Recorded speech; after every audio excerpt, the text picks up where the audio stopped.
Moon industrialization is often framed as escape. That framing is wrong. The moon is not a destination. It is a stabilizer. Its role is not to replace Earth, but to absorb pressures Earth can no longer carry. Resource extraction, energy production, heavy manufacturing, high-risk industrial processes. These activities damage Earth because Earth is alive. The moon is not. That distinction matters. By relocating the most destructive industrial functions off-world, Earth gains something it has not had in centuries: recovery time. Moon industry does not grow endlessly. It grows to a defined capacity.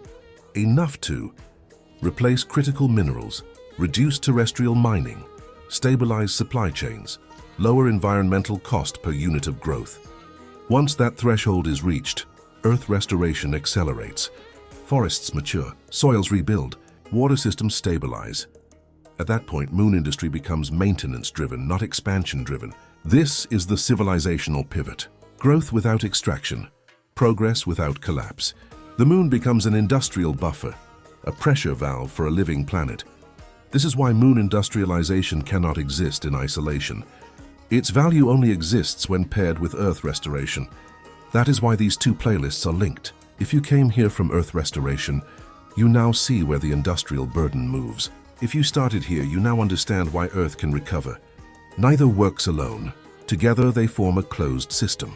This concludes the moon industrialization arc. The next step returns us to Earth, to finalize restoration with the moon now in place.